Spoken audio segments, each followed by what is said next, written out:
¿Me confirman si están escuchando bien el audio? Sí, señora, se escucha muy bien. Sí, señor, Ok, se escucha bien. listo, voy a compartir pantalla.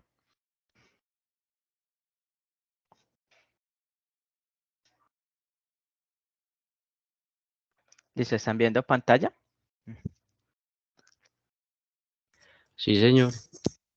Listo, entonces, como veníamos trabajando en la guía de aprendizaje número 5, nos corresponde, pues, de cierta manera, creo que alguien está intentando acceder. Hagámosle clic aquí a Vladimir. Listo. Listo. Buenos días, Vladimir. Buenos días. Listo. Entonces, ¿cómo les fue presentando el cuestionario de la tarea pasada? De la evidencia 1, de la competencia 22.050.11.06 de la guía de aprendizaje 5. ¿Cómo le fue a Luis, a Juan y a Bien, bien. Vladimir? Profe, ¿Bien? a mí me fue bien. Pues Sí, bien, pero esa primera pregunta está un poquito confusa, sí. pero lo logré sacar. Ok. Listo. ¿Y la prueba les daba de una vez el puntaje cuando lo Sí, da la presentaban? calificación de una vez y te muestra qué preguntas están malas y cuáles están buenas. Ok, sí. Ok. ¿Y a los demás compañeros? A mí me fue bien, sí, saqué A. Ah, bueno, qué bueno. Listo. Bueno, entonces, para el día de hoy, pues, está el tema de taller de sistemas operativos correspondiente, pues, a la evidencia de aprendizaje número 2. Básicamente, pues, nos dicen que en esta actividad vamos a apoyarnos de un material de apoyo de sistemas operativos en red y vamos a mirar, digamos, lo que concierne a entregar como tal. Entonces nos dice que se relacionan algunos aspectos de la realización de la actividad. Como primera medida nos dicen que hay que estudiar detenidamente los conceptos y características definidas en el componente formativo de sistemas operativos de red. Entonces, vamos a tener en cuenta este material de apoyo de sistemas operativos de red. Y vamos también a revisar el video sugerido como el material complementario del componente formativo. Entonces, hay un taller propuesto de sistemas operativos que es la actividad de hoy, ¿no? Entonces, si uno va aquí a territorio, de cierta manera, aquí pues podemos encontrar el taller de sistemas operativos. Fíjense que de cierta manera accedemos al sistema, al taller de sistemas operativos y nos encontramos pues de cierta manera una pequeña introducción de sistemas operativos de red en donde nos dicen que el despliegue, que básicamente el despliegue, ustedes saben que todo producto software, una vez terminado, tiene que desplegarse a un servidor, ¿no es cierto? Implementación de sistema requiere una serie de componentes de infraestructura y plataforma tecnológica, dentro de los cuales se encuentran los sistemas operativos. Entonces, los sistemas operativos son uno de los componentes que se requiere pues para hacer el despliegue e implementación del software como tal. Entonces, yendo aquí, vamos a ver una introducción. Fíjense que de cierta manera nos dice que en este módulo pues vamos a estudiar unos principios básicos de los sistemas operativos de red, ¿no es cierto? Fíjense que pues es sistemas operativos pero enfocados en red y vamos a mirar cómo funciona y la importancia pues de un sistema cliente-servidor, ¿no es cierto? Ustedes saben que de cierta manera cuando hablamos de una arquitectura cliente-servidor, pues básicamente les voy a hacer aquí una ilustración en donde aquí pues tenemos un servidor, hagan de cuenta que es un computador, pero pues de características grandes en cuanto a capacidad de almacenamiento y de procesamiento, porque pues aquí va a llegar en este servidor, va a llegar de cierta manera lo que corresponde a la información, ¿no es cierto? Aquí en este servidor, de cierta manera, va a llegar la información. Aquí pues tenemos diferentes clientes, ¿no es cierto? Aquí hay varios clientes, ¿no es cierto? Voy a dibujar tan solo dos, pero pues pueden ser bastantes clientes, ¿no es cierto? Y cuando hablamos de la arquitectura cliente-servidor, ¿no es cierto? Hacemos referencia de cierta manera a las solicitudes que hacen los clientes, ¿no es cierto? A un mismo servidor. Y estas solicitudes básicamente son las que hacen los clientes. ¿Como qué tipo de solicitudes? Pues básicamente solicitudes de consulta de información, como el servidor aquí tiene alojada la base de datos como tal, ¿no es cierto? Aquí pues vamos a tener la base de datos y en la base de datos pues está la información, ¿no es cierto? Una vez el servidor pues tenga o de respuesta a la solicitud, pues inmediatamente el servidor le responde a este cliente, ¿no es cierto? Que es lo que conocemos como el request. Entonces aquí el servidor otorga una respuesta, ¿sí? Una respuesta al cliente como tal, ¿sí? Entonces aquí también el servidor otorga una respuesta a este cliente en base a la solicitud que haya hecho pues el respectivo cliente. Puede hacer solicitudes de consulta de información, ¿no es cierto? O transacciones en base pues a la solicitud que realiza el cliente. Entonces, de cierta manera, para lograr pues esta comunicación entre cliente y servidor, pues se requiere pues de una infraestructura de TI, ¿no es cierto? Y esa infraestructura de TI pues comprende pues tener pues un buen servidor, que de cierta manera los clientes estén en red y puedan mediante red comunicarse con el servidor, ¿no es cierto? Entonces, de cierta manera, volviendo aquí el material de apoyo, hacemos como una breve introducción de lo que es pues el sistema cliente-servidor. Fíjense que de cierta manera aquí están los clientes, ¿sí? Cada uno de estos computadores son los clientes y esto pues aquí viene siendo el servidor. Fíjense que nos conectamos mediante la www, mediante pues internet, pues para lograr esa comunicación. Fíjense que aquí los clientes están haciendo solicitudes en la nube como tal, ¿no? Entonces, para que tengamos en cuenta, ah,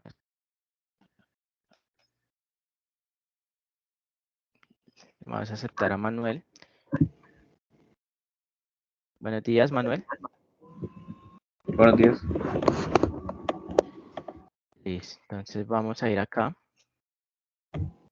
Entonces nos dicen que básicamente la importancia en un sistema cliente-servidor, los cuales pues son fundamentales sobre lo que se plantea y ejecuta en un proceso de despliegue de servicios. Vamos a hacer un recorrido por la definición y las generalidades para conocer el sistema cliente-servidor, para comprender los diferentes componentes y enfocarnos más en esa estructura cliente-servidor, ¿no es cierto?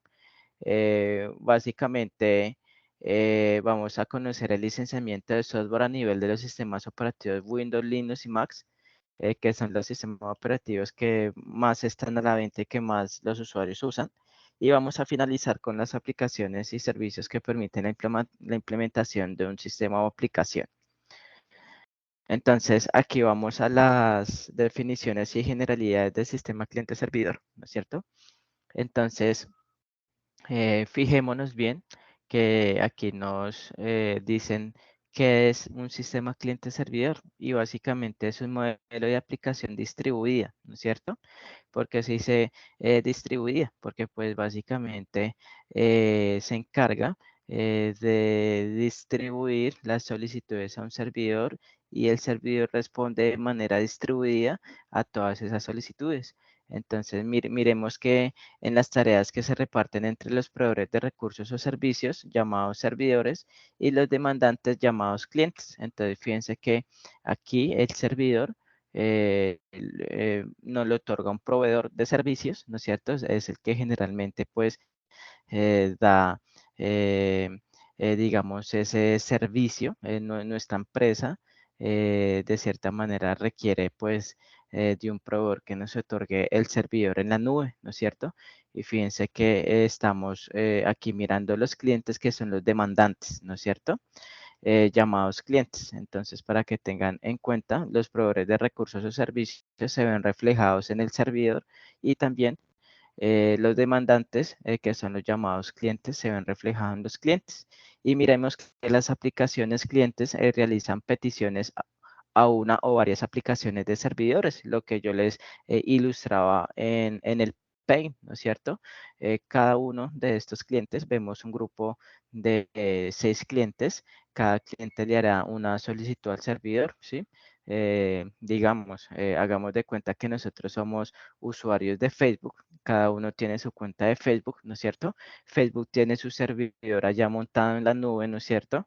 Y, por ejemplo, cada usuario de Facebook está interactuando con la red social, están mirando el muro de un amigo, el otro cliente está de cierta manera eh, eh, registrando información en su muro, el otro cliente está chateando con su amigo, el otro usuario de Facebook, digamos que se encuentra jugando una aplicación en Facebook, ¿no es cierto? Entonces, fíjense que cada uno de esos usuarios está ejecutando solicitudes sobre el servidor de Facebook, ¿no es cierto? Entonces, podemos decir que esto lo logramos gracias al proveedor de servidor. Entonces, miremos que las aplicaciones clientes se realizan peticiones a una o varias aplicaciones de servidores, ¿no es cierto? Entonces, siempre los clientes van a hacer peticiones o solicitudes al servidor, ¿no es cierto? En el cual el servidor debe estar capacitado de responder esas solicitudes, ¿no es cierto? O esas peticiones, debe estar encargado de dar respuesta a esas peticiones. Por eso, cuando en una empresa el servidor se cae grave, porque pues los usuarios van a hacer solicitudes, peticiones al servidor, pero si el servidor está caído, ¿no es cierto? Entonces, por eso el servidor cuando se cae, la empresa vive de cierta manera una situación crítica, ¿no es cierto? Porque pues se pueden de cierta manera desalinear del objetivo de la empresa, ¿no es cierto? Entonces, ¿hay alguna duda, inquietud respecto al concepto de cliente-servidor?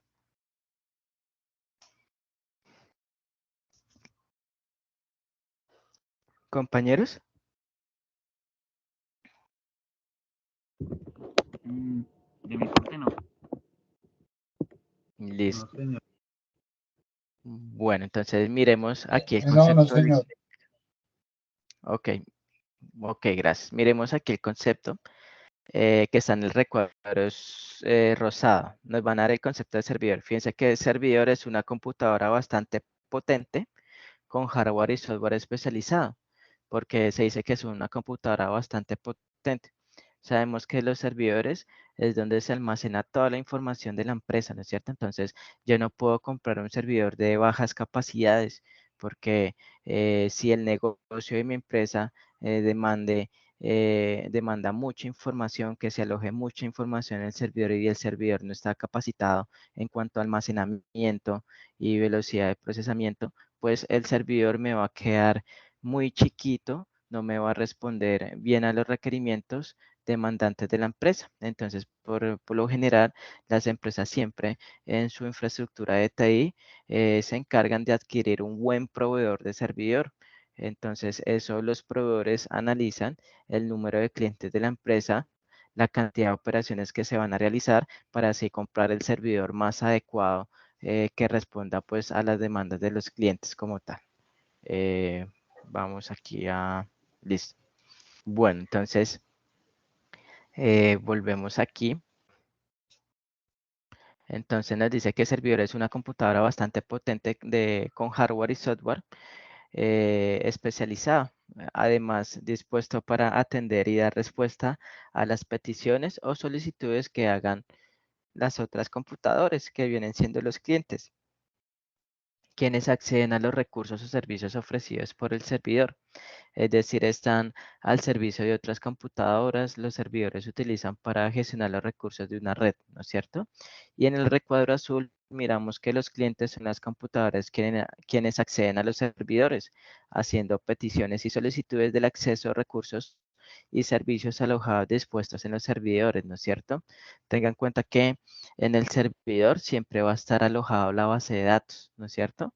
Entonces, por eso los clientes hacen solicitudes al servidor. ¿Por qué? Porque allí está alojada la base de datos, ¿no es cierto? Entonces, si de cierta manera como un ejemplo, estamos digamos, en la nueva PS, este servidor es el de la nueva PS, ¿no es cierto? Entonces, digamos que los usuarios o los pacientes, pues van de cierta manera a registrar una cita, ¿no es cierto? A solicitar una cita médica. El usuario la solicita por la página web y quiere consultar la cita médica. Entonces, fíjense que esas son solicitudes que se le está haciendo al servidor de la nueva PS, ¿no es cierto? Entonces, o de pronto que de cierta manera un paciente quiere reservar una cita médica o quiere cancelarla, ¿sí? O quiere consultar para cuando quedó su cita médica. Todos esos clientes están haciendo, al hacer esas operaciones, están haciendo solicitudes al servidor de la nueva APS, entrando como en contexto de ejemplo, ¿no es cierto? Listo, entonces vamos a darle aquí continuar. Entonces vamos a mirar los componentes que tienen una arquitectura cliente-servidor, ¿sí? Entonces, fíjense que aquí vamos a, de cierta manera, mirar cómo este sistema tiene definido una serie de componentes que permiten entender de mejor manera cómo se articulan estos componentes, las cuales hacen, pues, digamos, estructuran la arquitectura cliente-servidor. Entonces, fíjense que pues tenemos aquí el servidor, ¿no es cierto? Fíjense que aquí está la nubecita que representa el Internet. Fíjense que o sea, esos tres componentes, servidor, Internet y clientes, con esos tres componentes se trabaja la arquitectura cliente-servidor, ¿sí? Si llega a fallar alguno de esos tres componentes, no se puede dar esta arquitectura. Por eso, el ciclo de vida de cada componente es de vital importancia para que se genere la arquitectura cliente-servidor.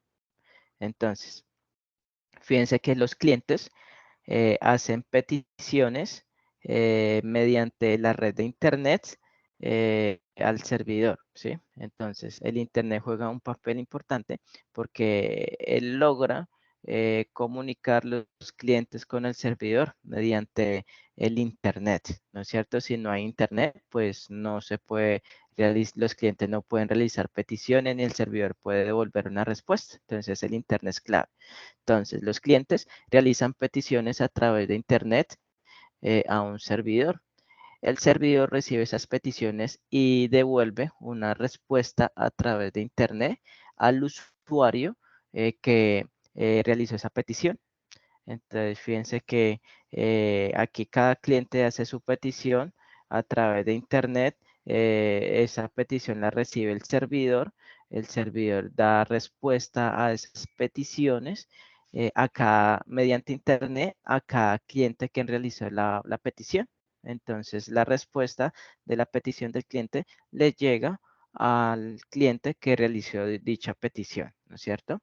Entonces, fíjense que todos estos tres componentes de la arquitectura cliente-servidor, es decir, cliente interno y servidor, deben de estar en red mediante un protocolo de HTTP, ¿no es cierto?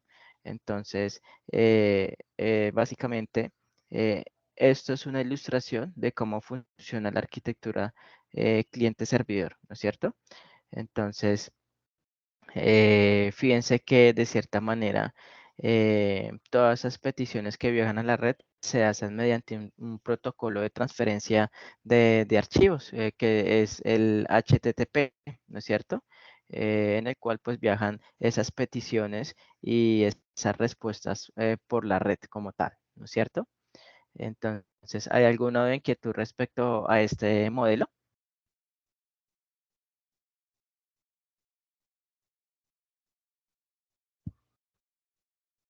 compañeros.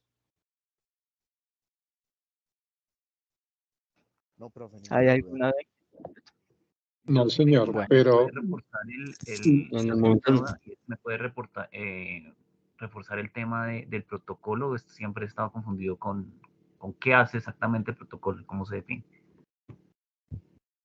Ok, listo. Pues básicamente recuerden que cuando una petición viaja por la red, lleva un contenido de información.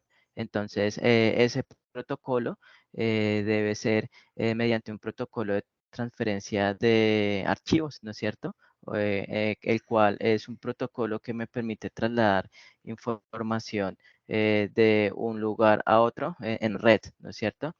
Si no hay protocolo, pues básicamente la información no podría trasladarse en red de un lugar a otro, en ese caso pues del cliente al servidor, porque al no haber protocolo, pues básicamente la información quedaría como a la deriva al no optar por un protocolo que lo encobije a ese paquete de información para que pueda viajar de un lado a otro. Entonces, toda solicitud o toda información o todo paquete de datos que de cierta manera tenga un origen y un destino, debe tener un protocolo que es como el conductor que acobija y protege ese paquete de información ante terceros para que llegue bien a su punto de destino, ¿sí? Entonces, básicamente eso es lo que realiza pues la función del protocolo. Básicamente, cuando miramos aquí, están mirando el navegador, por favor. Sí, lo estamos mirando. Sí, Entonces, señor. cuando miramos aquí, en cada esta sección azul, nos van a definir cada componente que hace parte de la arquitectura cliente-servidor, ¿no es cierto? Entonces, fijémonos que acá tenemos la red, en donde nos dicen que todos estos tres componentes tienen que estar en red, por eso está como las fronteras que encierran todos esos tres componentes, el cual pues deben de estar en red. Nos dice ese concepto de red que es un conjunto de dispositivos que están interconectados entre sí de una manera física o no física, ya sea por cable coaxial, entre sí con el propósito de poder o compartir recursos e información. Entonces, fíjense que todo este óvalo azul está delimitando la frontera en donde está cada componente conectado entre red. Están interconectados cada uno entre sí mediante material, un recurso físico o digital, ¿no es cierto? Entonces aquí es donde viene pues esa mediación de fibra óptica antiguamente dice pues el concepto de red, ¿no es cierto? Que cuando decimos que mi dispositivo celular está en red, es porque yo estoy conectando mi dispositivo a la red con otro dispositivo, estamos interconectando dispositivos entre sí, ¿sí? Está luego el concepto del cliente, en el cual fíjense que en el cliente se refieren al cliente como un demandante de servicios, ¿sí? Porque en sí lo que el cliente cuando se conecta a una red va a demandar un recurso, ¿sí? Va a demandar de un servicio, ¿sí? Entonces miramos que se refiere pues a un demandante de servicios, el cual pues es un dispositivo que envía las peticiones y solicitudes al servidor. Entonces tengan en cuenta que el cliente digamos, aquí en la arquitectura se ve reflejado como un computador, pero detrás de ese computador hay una persona que está manejándolo y pues está haciendo diferentes peticiones, ¿no es cierto? Entonces, por eso allí nos dicen que el cliente puede ser un ordenador como también una aplicación, la cual requiere información proveniente de la red para funcionar, ¿no es cierto? Y pues bajo su responsabilidad está hacer las peticiones y recibir las respuestas que emite el servidor, ¿no es cierto? Entonces podemos decir que este servidor se activa cuando recibe las peticiones del cliente, ¿no es cierto? ¿Y por qué se activa? Porque tiene que mirar cuál es esa petición y dar respuesta inmediata, ¿no es cierto? Entonces a eso hace referencia el cliente como tal, ¿no es cierto? Vamos luego a servidor. Entonces nos dice que el servidor pues hace referencia a un proveedor de servicios. Toda empresa grande, los bancos, las cajas de compensación, las fábricas de desarrollo de software, las cadenas de almacenes de éxito, toda empresa, los cines, Cinemar, ellos tienen un proveedor de servidores, de servicios, ¿no es cierto? Y ese proveedor de servicios es el encargado de mantener arriba ese servidor para apoyar los procesos de negocio, pues ya sea de un banco, de un cine, de cadenas grandes de almacenes como éxito, ¿no es cierto? Entonces hace referencia a un proveedor de servicios. Este servidor a su vez pues, puede ser un ordenador o una aplicación informática la cual envía información a los demás usuarios o dispositivos de red, ¿no es cierto? Y esa información que envía básicamente es la respuesta a las peticiones de los clientes, ¿sí? El servidor únicamente va a enviar información siempre y cuando reciba una petición. De resto no tiene que enviar información si no hay petición, ¿no es cierto? Entonces, por eso pues es uno de los componentes clave de esta arquitectura cliente-servidor. Seguidamente nos encontramos con el concepto del protocolo. Fíjense que nos dice que está representada por la www, ¿no es cierto? Que digamos la www es, digamos, nació para darle orden al tránsito en una red, al tránsito de Internet, ¿no es cierto? Sabemos que pues cuando un paquete de origen viaja a un punto de destino, puede coger varias rutas porque hagan de cuenta que la red o el Internet es como una telaraña, ¿sí? Ese paquete de información puede coger por varias partes y llegar a su punto de destino, ¿no es cierto? La www nació para darle orden, digamos, a ese tránsito y evitar que pues esos paquetes de información de pronto colisionen entre ellos, ¿no es cierto?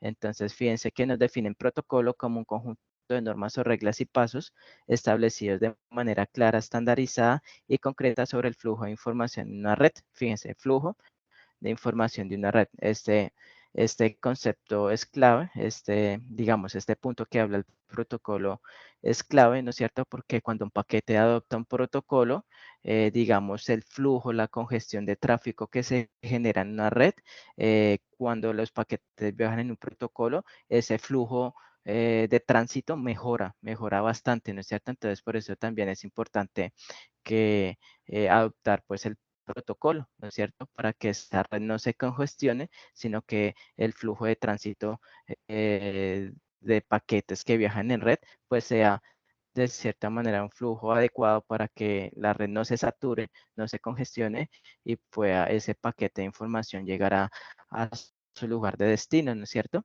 Entonces, hagan de cuenta que un flujo de red de manera analógica se representa como, digamos, la malla vial del distrito de Bogotá, ¿no es cierto?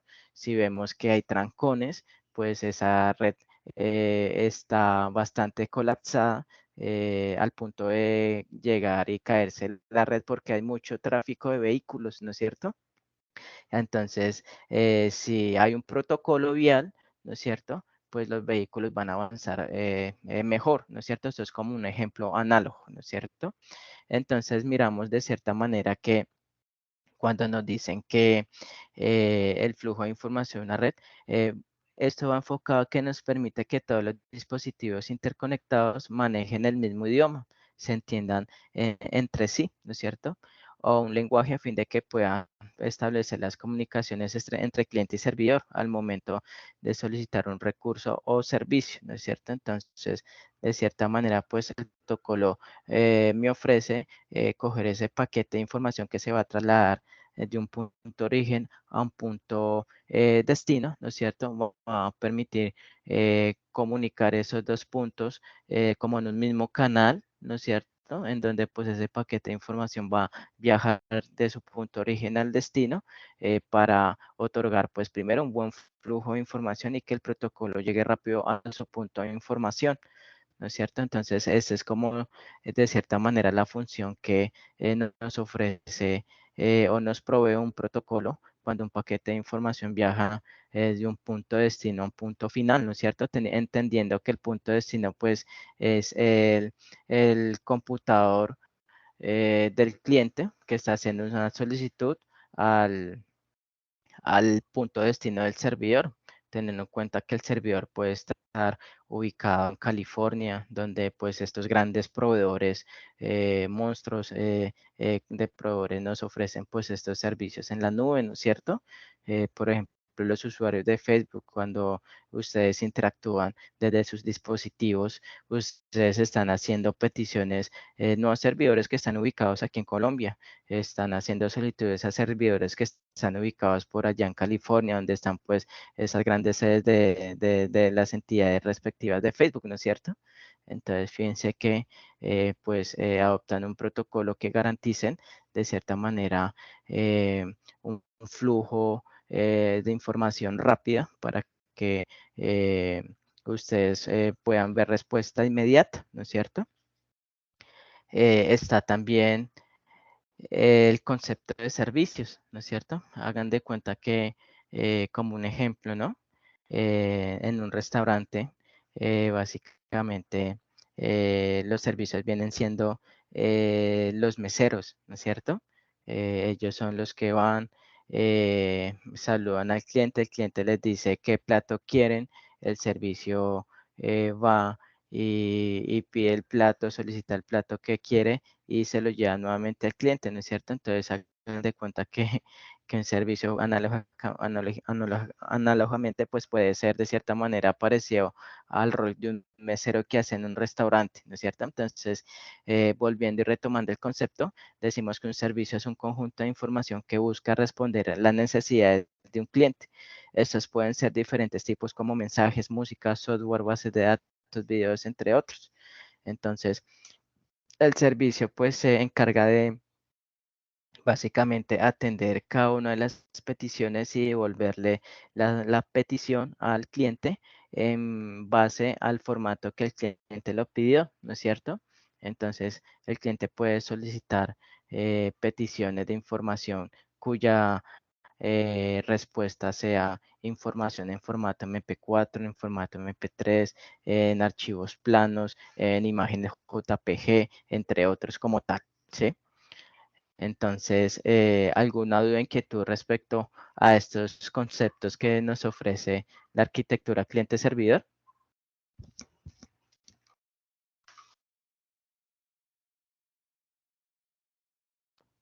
Compañeros,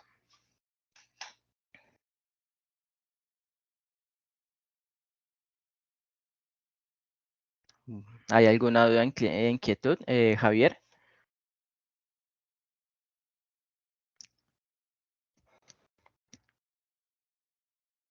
Javier, ¿tiene levantada la mano?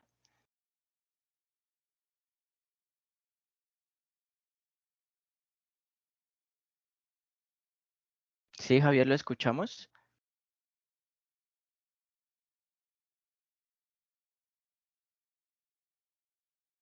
Josué.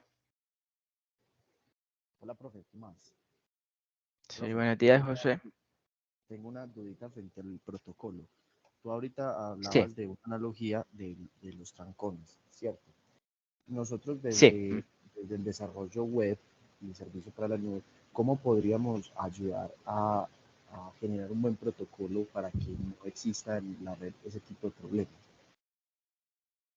Listo, pues básicamente los protocolos ya existen, ya están. Simplemente es de cierta manera tener en cuenta que cuando nosotros estemos construyendo una aplicación bajo la arquitectura cliente-servidor, yo necesito seleccionar pues el protocolo adecuado en base pues a la información que yo voy a manejar, ¿no es cierto? Entonces, si vamos aquí, de cierta manera, protocolos, protocolos de red, ¿sí? Entonces, fíjense que de cierta manera, cuando consultamos los protocolos de red, espera acá, permanecer. Bueno, nos dice que un protocolo de red, pues es un estándar, ¿sí?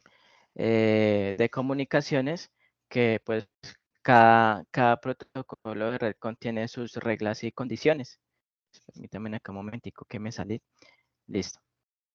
Entonces, fíjense que pues cada protocolo, como lo decía anteriormente, es un estándar y cada protocolo estandarizado contiene pues sus reglas necesarias y la información sobre cómo las computadoras intercambian datos entre sí, ¿no es cierto? Entonces, cuando ustedes de cierta manera les hablen de protocolo de red, primero pues son estándares de protocolo que manejan sus reglas para establecer comunicación de un computador origen a un computador destino con el propósito de trasladar paquetes de información de un lugar a otro, ¿sí? Y básicamente uno no crea los protocolos, básicamente ya los protocolos están definidos y simplemente a la hora pues de eh, eh, diseñar y desarrollar una aplicación, pues uno solamente hace uso del protocolo de red que de cierta manera se quiera utilizar, ¿no es cierto? Básicamente, fíjense, por ejemplo, si yo entro aquí y, espera acá un momentico, entro aquí a Facebook, fíjense que aquí yo estoy utilizando este protocolo HTTPS, ¿sí? Entonces, si yo entro a mirar ese protocolo de HTTPS, mirándolo más a específico, fíjense que pues es el protocolo de transferencia de hipertexto seguro y es la versión más segura de HTTP. Fíjense que pues ese es el protocolo que más se usa en las aplicaciones, ¿sí? El protocolo de transferencia de archivos y le agregan esta S de cierta manera porque esa S me indica pues que ese protocolo pues viene con un nivel de security, de seguridad como tal.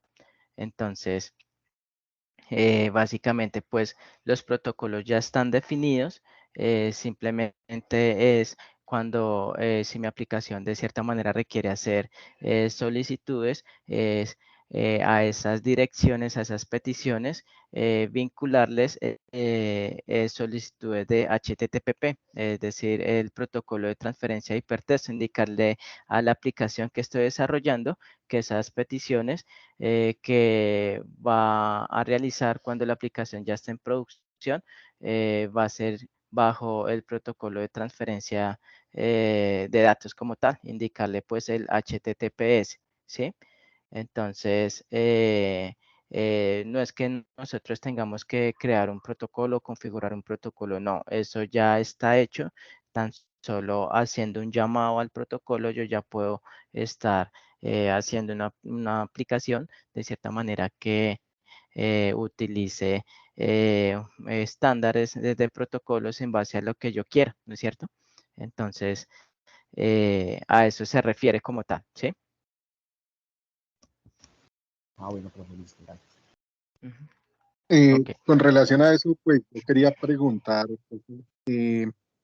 nosotros vamos a hacer algún taller, no sé si el tema apunta a eso también, aunque usted lo dijo, o de pronto yo tengo mal entendido, no hay necesidad de hacer configuración de equipos. ¿Y por qué lo pregunto? Puntualmente, sobre todo en estos técnicos, pues la primera opción, digamos, de trabajo es en el caso de dar soporte, ¿sí? Y entonces, con relación al tema, yo pregunto, ¿esa parte de protocolos no requiere ninguna configuración de equipos o configuración, no sé, en alguna parte de forma tal que, porque usted lo decía de pronto, o yo lo entendí así, yo puedo cambiar el protocolo de pronto para agilizar la red, o de pronto teniendo en cuenta que es como una vía como para agilizar el tráfico. Entonces me queda esa duda y si de pronto más adelante nosotros vamos a hacer una especie de taller, digamos, en cierta forma como práctico, no sé. Bueno, en cuanto pues a esa configuración, eso se llama de cierta manera cargos en donde requieren personas que le den soporte a infraestructura de TI. Entonces, personas que tengan pues esa capacidad de bajar servidores, reiniciar servidores, de identificar cuando de pronto haya una bloqueante en la red y mirar cuál es la causante. Entonces, básicamente, pues eso es un soporte que pues da una persona que sepa de soporte a infraestructura de TI. Básicamente, pues para el HTTP, digamos, para darle un protocolo de transferencia de datos a una aplicación, básicamente, pues eso es de cierta manera, pues saber que hay protocolos estándares y que yo puedo seleccionar un protocolo, pues para mi aplicación, ¿sí? Pero en sí, la parte dura de soporte a infraestructura de red es cuando pues ya vienen fallas en los servidores que se cayó, entonces la persona pues tiene que mirar qué pasó, reiniciar el servidor, tendría que mirar esa bloqueante, cómo solucionarla, ¿no es cierto? Mirar de ciertamente los logs, a qué horas dejó de cierta manera de recibir peticiones el servidor, cuál es su motivo, solucionar esa bloqueante, reiniciar el servidor una vez solucionada la bloqueante para que nuevamente pues el flujo de peticiones, de transmisión de peticiones pues se estabilice, ¿no es cierto? De cierta manera pues en la guía, pues de cierta manera voy a mirar de cierta manera en las actividades que establece, proporciona pues actividades prácticas que aunque pues yo creo que pues sí debe tener actividades pues como de simulación, porque pues de cierta manera hay digamos actividades que pues deben ser prácticas y pues en la guía pues las debe tener, ¿no es cierto? En este ámbito pues de esta nueva fase de aplicación que pues estamos tratando pues hasta ahorita una de las segunda actividades, estamos como iniciando esta guía, pero pensaría que sí debe de haber ya actividades prácticas, ¿no es cierto? Mediante pues simuladores que nos permitan poder realizar como este tipo de prácticas como tal. Ujú. Listo. Entonces, vamos, permítame un momentico.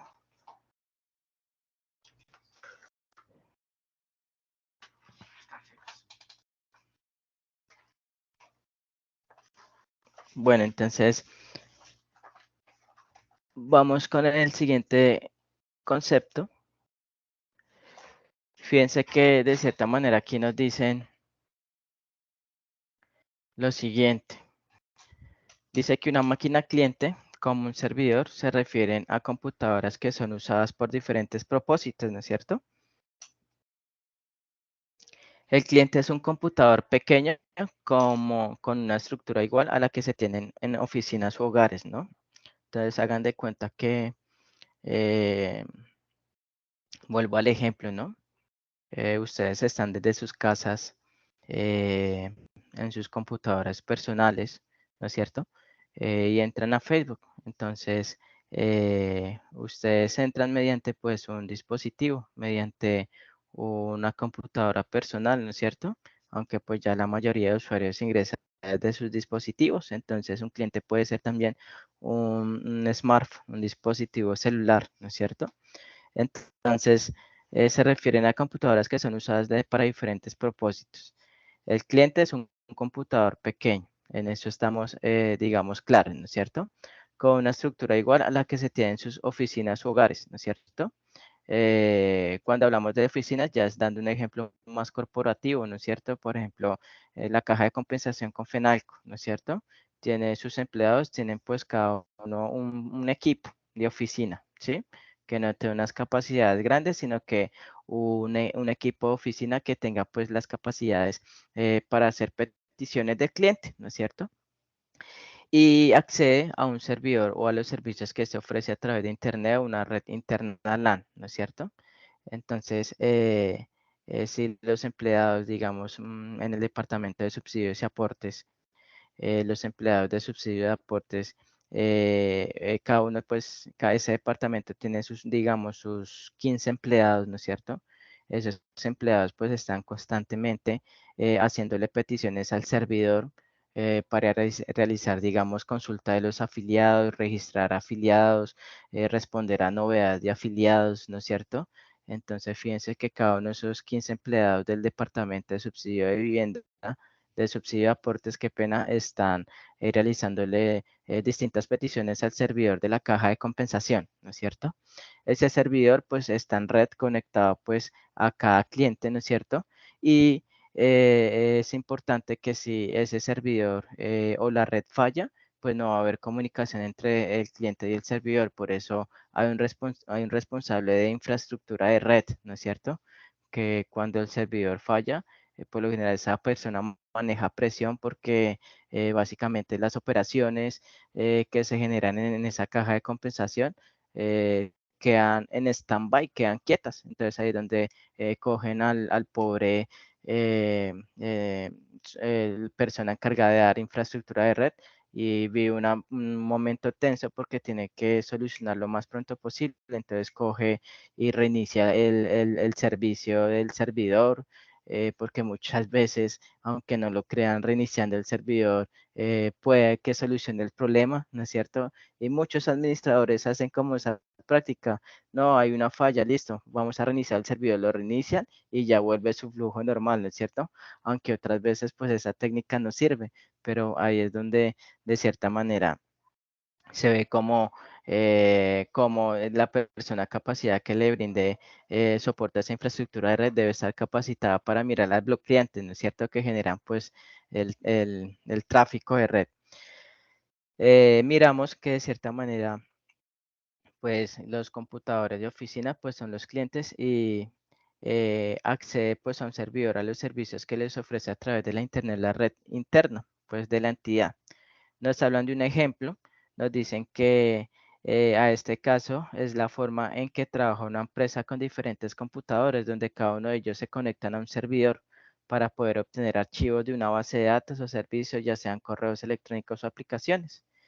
Entonces, pues nos dan un ejemplo básico en donde podemos ver la arquitectura cliente-servidor desde el punto de vista de una empresa, ¿no? Fíjense que el servidor, al igual que el cliente, ¿no? Nos dicen que es una computadora, pero con la diferencia de que tiene una gran capacidad que le permite almacenar una gran cantidad de diversos archivos, ¿no? Lo que les hablaba anteriormente. Siempre el servidor de una empresa va a tener una gran capacidad de almacenamiento de información porque allí está como la información de la empresa, ¿no es cierto? La información que genera con sus diferentes clientes, ¿no es cierto? Imagínense, digamos, el servidor de Bancolombia, ¿no es cierto? O de un banco en específico, ¿no es cierto? ¿Cómo será ese servidor tan potente que puede almacenar información de millones de millones de millones de usuarios, ¿no es cierto? Entonces, a eso se refiere, un servidor potente que tiene unas características potentes, ¿no es cierto? Diferentes a las del cliente, ¿no es cierto? De cierta manera, el servidor, pues, al igual que el cliente, es una computadora, pero con la diferencia de que tiene una gran capacidad que le permite almacenar gran cantidad de diversos archivos o correr varias aplicaciones en simultáneo, para así nosotros los clientes poder acceder a los servicios, ¿no es cierto? Fíjense que en la actualidad existen varios tipos de servidores, ¿sí? Los mismos pueden contener y ejecutar aplicaciones, sitios web, almacenes de archivos, diversas bases de datos, entre muchos más, ¿sí? Es importante mencionar que un cliente también puede tener una función de servidor, ya que él mismo puede almacenar datos en su disco duro, ¿sí? Es decir, servidor cliente, el concepto es igual.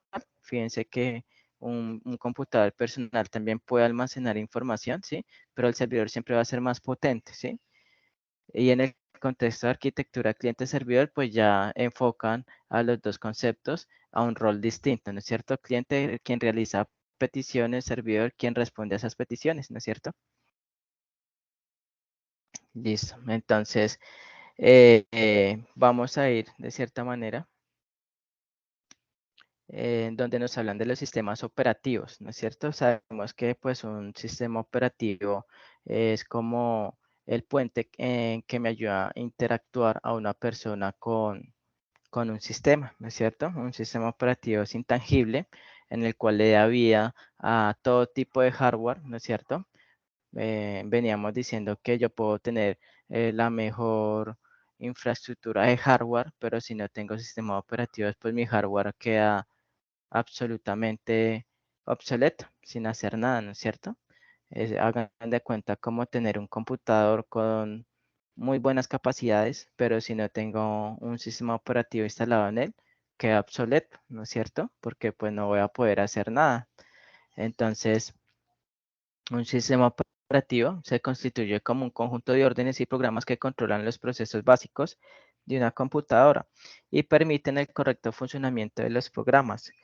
Nos dicen aquí que para hablar de un sistema operativo es importante recordar algunos conceptos, desde el concepto de informática, ¿sí? ¿Qué es informática? Y que toda la computadora esté compuesta por dos elementos fundamentales que son. Sabemos que están componentes de software y componentes de hardware, ¿no es cierto? Que el software es como si fuese el espíritu del computador, el hardware es como si fuese, digamos, la parte tangible del computador, ¿no es cierto? Sería como el esquema esquelético del ser humano, ¿no es cierto? Con sus tejidos musculares, ¿sí? El software vendría siendo como el espíritu del ser humano, hablándolo analógicamente, ¿sí? Componentes de software y componentes de hardware. Vamos a mirar qué diferencia tenemos entre ellos. Nos dice que los componentes de software corresponden a todos los componentes lógicos, como lo son los programas o aplicaciones. También los servicios los incluyen también, el cual hacen posible pues explotar y aprovechar el máximo de los recursos disponibles de una computadora, es decir, aprovechar ese hardware, ¿no es cierto? Ese hardware que me dispone la computadora, aprovechar recursos como velocidad de procesamiento, capacidad de memoria RAM, capacidad de almacenamiento de disco duro como tal, ¿no es cierto? Los cuales son ejecutados mediante una serie de rutinas que permiten pues la realización de determinadas tareas, ¿no es cierto? Ahora nos remontamos al concepto de hardware. Nos dice que el hardware se refiere a todos esos componentes o elementos físicos que en su conjunto conforman una computadora o un sistema informático, ¿no es cierto? Entonces el hardware es toda la parte tangible de un computador, ¿no es cierto? Para que tengan en cuenta. ¿Alguna duda, inquietud hasta el momento?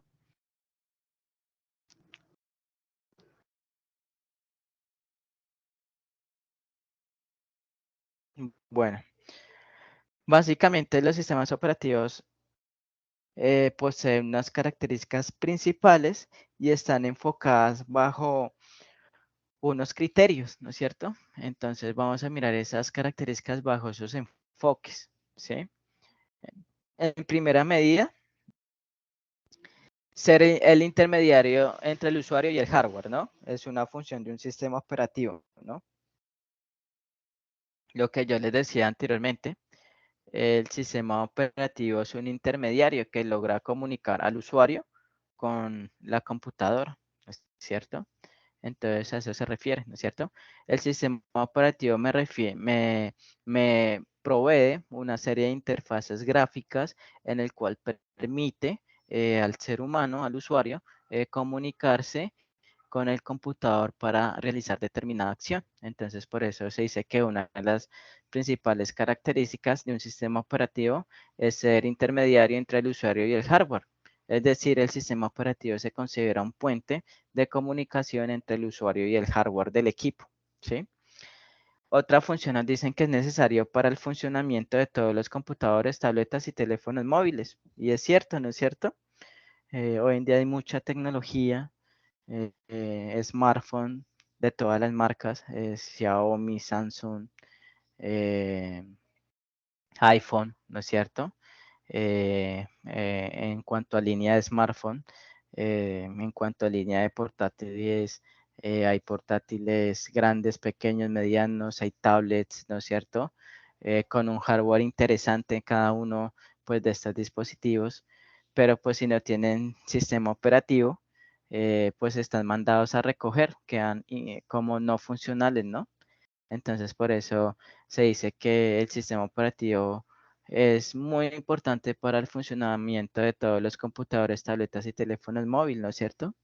Si no hay sistema operativo, es como, digamos, un ser humano sin espíritu, ¿no es cierto? Puedo tener todas mis características de ser humano y un superhumano, pero si no está como esa parte lógica quien controla los movimientos del ser humano, ¿no es cierto? Esa parte de las neuronas, ¿no es cierto? Esa parte como no intangible, ese software, ¿no es cierto? Pues el ser humano no va a poder moverse, ¿no es cierto? También un sistema operativo te da la característica de otorgar seguridad y proteger a los programas y archivos del ordenador. ¿Sí? Fíjense que eh, toda seguridad, todo antivirus que se le provee al hardware de un equipo es mediante software, ¿no es cierto? Yo no conozco hasta el momento ningún sistema de seguridad que sea tangible eh, y que se le genere a un computador, ¿sí?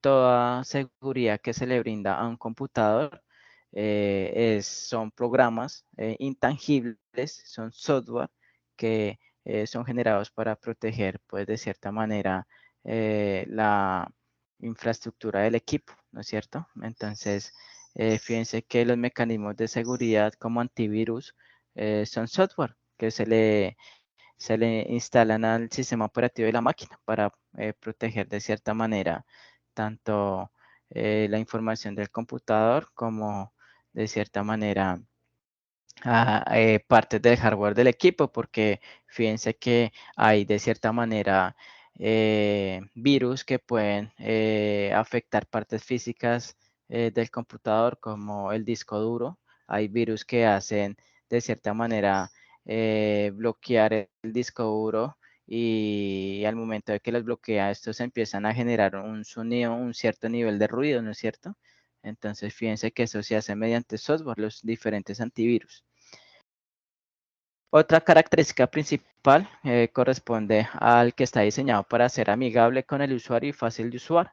Entonces, básicamente, un sistema operativo ofrece interfaces muy amigables, muy amistosas con el usuario, para que el usuario pues tenga una buena experiencia y una facilidad de manejo para realizar las acciones que requiera el usuario, como trabajar un documento en Word, desde la tarea más pequeña hasta la más grande, ¿no es cierto? Como escuchar música, visitar la página del tiempo.com, poder jugar en línea, o poder desarrollar la aplicación más compleja, ¿no? También, fíjense que permite pues administrar de manera eficiente los recursos del ordenador, ¿no es cierto? Un sistema operativo, digamos que esta es la esencia, básicamente me permite administrar los recursos físicos de un computador, porque si en estos momentos yo estoy utilizando recursos de mi computadora para poder dar clase virtual hacia mis aprendices, básicamente mi sistema operativo está utilizando los recursos únicamente necesarios, ni más ni menos, para yo poder brindar una formación virtual en donde me permita comunicarme con ustedes, compartir pantalla, mostrarles los sitios web que necesito mostrarle a mis estudiantes, y por eso se dice que administra de manera eficiente los recursos del ordenador, porque él solo está utilizando los recursos que yo no necesito, ¿sí? ni más ni menos, solo lo que yo necesito, ¿no es cierto? Eso se llama que el sistema operativo tiene esa capacidad de administrar, porque qué tal un sistema operativo que de pronto el usuario realice acciones que no requieran consumir toda la capacidad de almacenamiento de disco duro, pero que me la consuma toda, pues el equipo se bloquea, ¿no es cierto? Y de cierta manera el equipo pues puede calentarse, ¿no es cierto? Puede de cierta manera al estar usando el máximo recurso, puede calentarse y alguno de los componentes de la board puede recalentarse y hasta quemarse, ¿no? Entonces, eso hace un sistema operativo, administrar los recursos del ordenador, ¿no es cierto? También dicen que la mayoría requiere del pago de una licencia para su uso, ¿sí? Claro que pues eso es recíproco. Cuando uno compra un computador, pues hay algunos que traen licencia, otros que no. Otros que la licencia trae el paquete de Office que dura un mes, ya después de ese mes tiene que uno pagarlo, ¿no es cierto? Pero pues lo recomendable es que el sistema operativo a nivel corporativo requiere pues el pago de una licencia y por eso pues cada una de las empresas eh, digamos están supervisadas bajo controles empresariales, ¿no es cierto?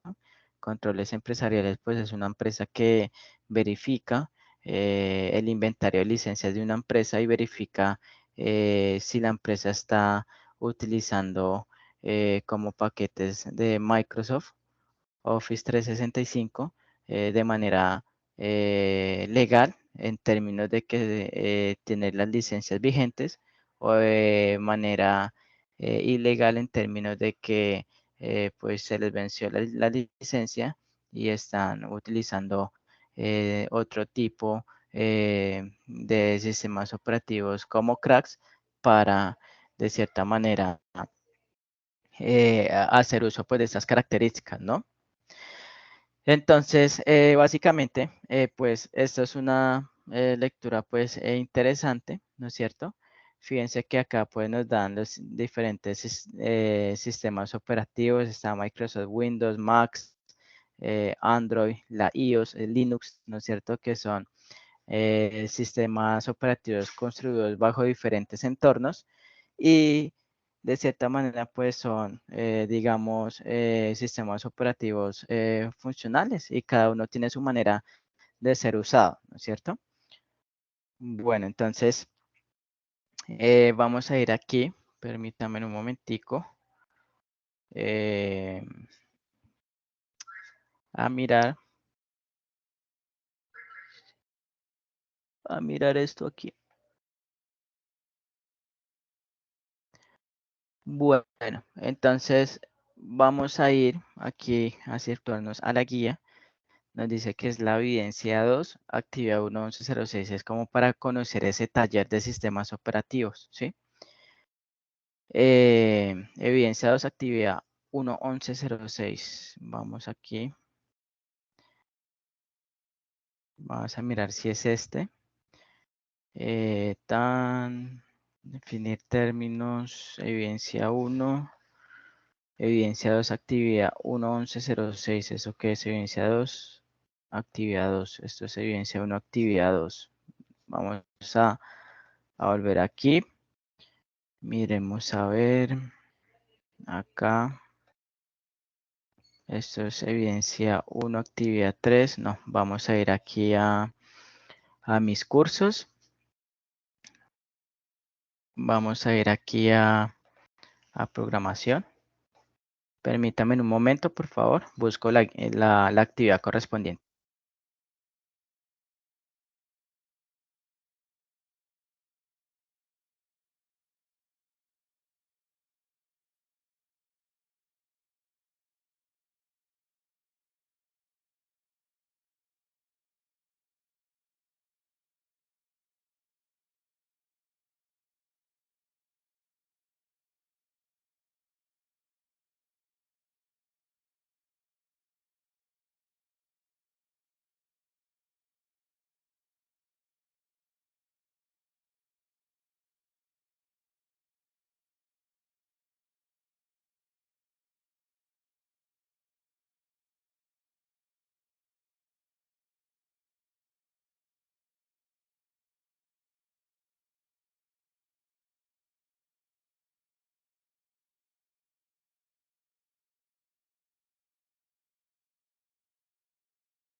Bueno, entonces, fíjense que ese es el taller de sistemas operativos. Es la evidencia 2, actividad 1.1106. Este taller, miremos aquí, bueno, este es como el espacio para el cargue de la actividad, pero quiero mirar es el taller, entonces permítame un momento.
Bueno, entonces aquí dice evidenciados actividad 1, 1106, taller de sistemas operativos.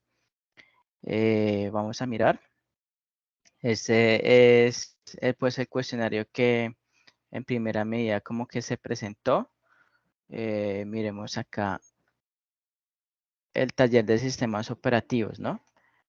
Entonces, permítame un momentico.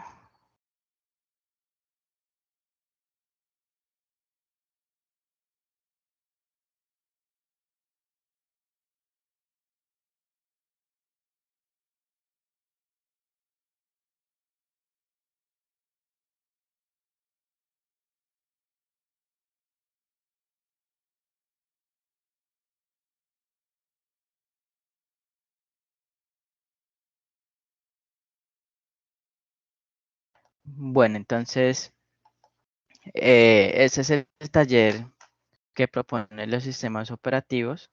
Si yo le pongo acá, ese es el taller, team, informe, no, esto es acá. Miremos acá el instrumento de evaluación que nos dice ese taller. Entonces, fíjense que es un taller que nos dice, describa con sus propias palabras qué es y de qué se compone una arquitectura de cliente-servidor. Citar por lo menos 2 ejemplos en los que se utiliza una arquitectura cliente-servidor, ¿no? Ahí claramente pues está la arquitectura. Ustedes pueden citar un ejemplo enfocado a una empresa, ¿no es cierto? A una empresa de un cine, a una empresa de un banco, a una empresa de una caja de compensación, ¿no es cierto? La segunda pregunta nos dice, describa con sus propias palabras qué es un sistema operativo y por qué es importante tenerlo en cuenta en un proceso de desarrollo de software, ¿no es cierto? Entonces, responder a esa segunda pregunta.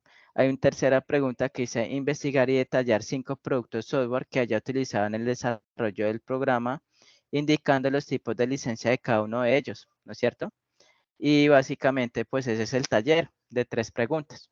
¿Alguna duda, inquietud respecto a ese taller de 3 preguntas? Compañeros. No, señor. Entonces, pues vamos a realizar ese taller.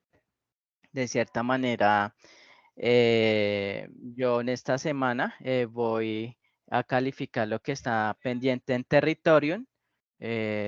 A partir, pues, de cierta manera en el transcurso de esta tarde, de pronto voy a estar escribiendo en el grupo o socializándole de pronto las actividades que he calificado para que por favor cada uno de ustedes estén pendientes. La idea es en esta semana ir calificando, nuevamente hacer ese sondeo porque pues ahí de cierta manera aprendices que de pronto no entregaron en el tiempo oportuno, pero pues yo vuelvo y hago un sondeo y vuelvo y califico, ¿no es cierto?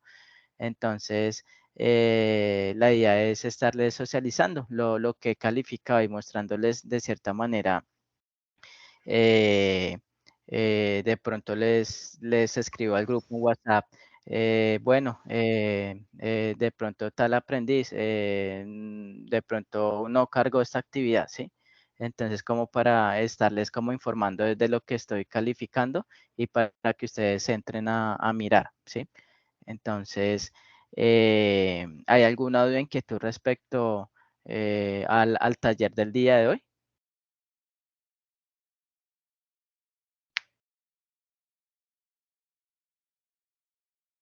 Bueno, entonces la fecha de entrega a ese taller, pues vamos a dejar ese taller está trabajable, sencillo. Fíjense que el material pues da a entender muy bien los conceptos. Vamos a dejarlo hasta el jueves 14 de septiembre, ¿listo? Antes de la medianoche. Entonces yo ya de cierta manera les voy a subir la grabación de esta sesión de formación. Les voy a subir informándoles pues al grupo en WhatsApp cuando ya esté habilitado el espacio virtual y cuando ya esté la grabación en territorio. ¿Listo? Entonces no olviden que deben de apoyarse del material de sistemas operativos en red. Con ese material, ¿no es cierto? Y con lo que vimos hoy ya de cierta manera pues ya tenemos esos insumos para abordar el taller y contestar esas 3 preguntas. ¿Listo? El taller, pues les voy a pedir el favor que en un formato PDF, ¿sí? Ustedes lo trabajan en Word, convierten el Word en PDF y me suben el PDF para su mejor visualización y poderles asimismo pues calificar como tal. ¿Listo? Bueno, entonces siendo así, pues espero que tengan un buen resto de día. Estaremos viéndonos esta semana. Les estaré pues informando el avance que he tenido y las calificaciones de ustedes, ¿no es cierto? Espero que se encuentren muy bien y que tengan pues una buena tarde.